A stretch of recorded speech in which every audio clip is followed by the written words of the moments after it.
السلام علیکم ورحمۃ اللہ وبرکاتہ۔ حامدہ و مصلیاً اما بعد، محترم ناظرین، فضائل قرآن کے اس ایپیسوڈ کے اندر آج میں 5واں ایپیسوڈ لے کر کے حاضر ہوا ہوں، اور اس ایپیسوڈ کے اندر سورہ فاتحہ کے فضائل کے بارے میں ہی بتانے والا ہوں۔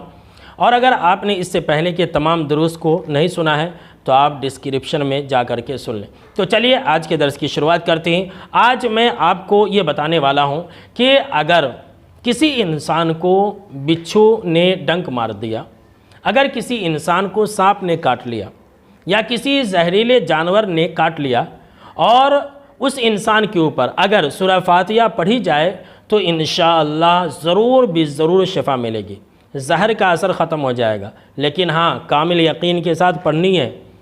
آج کل ہم اور آپ جو قرآن مجید کی آیتوں سے فائدہ نہیں اٹھا پاتے ہیں، وہ اس لیے کہ ہمارے دلوں کے اندر یقین نہیں ہوتا ہے۔ آئیے دیکھیے کہ سورہ فاتحہ کے فضائل میں کتنی بڑی بات ہے۔ اور یہ جو حدیث ہے، صحیح بخاری حدیث نمبر 5007 اور صحیح مسلم حدیث نمبر 2201 ہے۔ حضرت ابو سعید خدری رضی اللہ تعالیٰ عنہ راوی حدیث ہے، کہتے ہیں کہ صحابہ کرام کی ایک جماعت ایک قبیلے کے پاس جا کر کے اتری، یعنی کہ وہاں پر اس جماعت نے پڑاؤ ڈالا، اور اس جماعت نے اس گاؤں والوں سے، اس قبیلے والوں سے یہ کہا کہ تم ہماری مہمان نوازی کرو۔ تو انہوں نے مہمان نوازی کرنے سے انکار کر دیا اور کہا کہ نہیں، ہم تمہاری مہمان نوازی نہیں کریں گے۔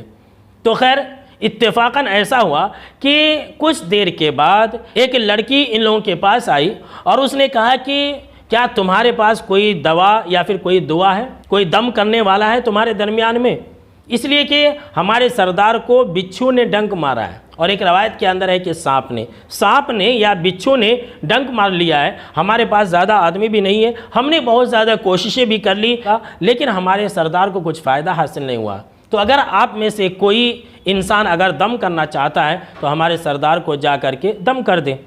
حضرت ابو سعید خدری رضی اللہ تعالیٰ عنہ کہتے ہیں کہ ہم میں سے ایک انسان اٹھا، اور ایک روایت کے اندر اس بات کا ذکر ہے کہ دم کرنے والے حضرت ابو سعید خدری رضی اللہ تعالیٰ عنہ ہی تھے۔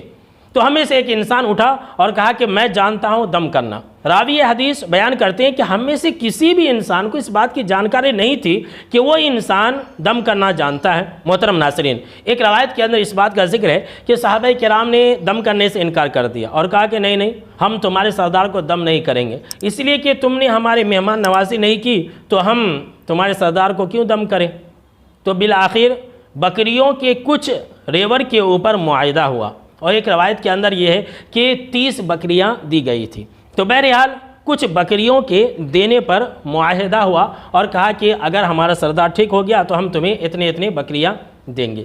تو خیر ابو سعید خدری رضی اللہ تعالیٰ عنہ گئے اور اس سردار کو جا کر کے دم کیا، جس کی وجہ سے وہ انسان ٹھیک ہو گیا اور 30 بکریاں بھی لے کر کے آ گئے۔ اب صحابہ کرام نے کہا کہ کیا تم جانتے تھے کہ دم کیسے کیا جاتا ہے؟ تو اس انسان نے کہا کہ دیکھو، میں تو کچھ نہیں جانتا تھا، بس میں نے سورہ الفاتحہ ام الکتاب پڑھ کر کے اس کے اوپر دم کیا اور وہ انسان ٹھیک ہو گیا۔ دیکھیے سبحان اللہ، سورہ فاتحہ کی فضیلت کیا کہا کہ بس میں نے سورہ الفاتحہ کو پڑھ کر کے دم کیا اور اس انسان کو، اس سردار کو شفا مل گئی۔ اب صحابہ کرام نے کہا کہ چلو ٹھیک ہے، سورہ فاتحہ سے وہ انسان تو اچھا ہو گیا، لیکن اس مال کے بارے میں کچھ بات نہ کرو ہم سے۔ یہ جو مال تم لائے ہو، ہم اس میں اس وقت تک ہاتھ نہ لگائیں گے جب تک کہ ہم اس بارے میں آپ صلی اللہ تعالیٰ علیہ وسلم سے کچھ نہ پوچھ لیں۔ جی محترم ناظرین، آگے بڑھنے سے پہلے میں آپ کو یہ بات بتلا دوں کہ صحابہ کرام کا ایمان دیکھیے کہ ایک مال ملا اور اجرت پر ملا، دم کرنے پر ملا، لیکن انہیں اس بات کا علم نہیں ہے کہ اس مال کا کیا کیا جائے، اس مال کو ہم لے سکتے ہیں یا نہیں لے سکتے ہیں۔ لہٰذا انہوں نے کہا کہ دیکھو، ہم اس مال کو چھوئیں گے نہیں، ہم اس مال کو اپنے استعمال میں نہیں لائیں گے جب تک کہ ہم آپ صلی اللہ تعالیٰ علیہ وسلم کو نہ پوچھ لیں۔ آج کل لوگ کیسے ہیں معلوم؟ پہلے کام کر لیتے، اس کے بعد فتویٰ پوچھتے ہیں کہ مولانا یہ کام مجھ سے ہو گیا ہے، اب ذرا بتلا دیجئے۔ میرے دوستو، جب تک آپ کو علم نہ ہو تب تک آپ وہ کام نہ کریں۔ یہاں صحابہ کرام سے سیکھیے کہ انہیں مسئلے کا علم نہیں تھا تو وہ اس سامان کے استعمال کرنے پر رک گئے۔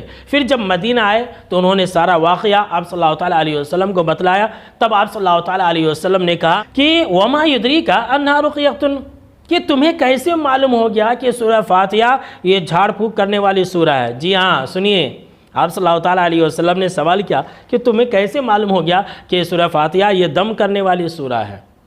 پھر اس کے بعد آپ صلی اللہ تعالیٰ علیہ وسلم نے اس مال کے بارے میں کہا کہ دیکھو چلو کوئی بات نہیں ہے، وہ مال بالکل ہی تمہارے لیے حلال ہے، میرا بھی ایک حصہ لگانا۔ اور یہ بات کہہ کر کے راوی حدیث کہتی ہیں کہ آپ صلی اللہ تعالیٰ علیہ وسلم مسکرانے لگے۔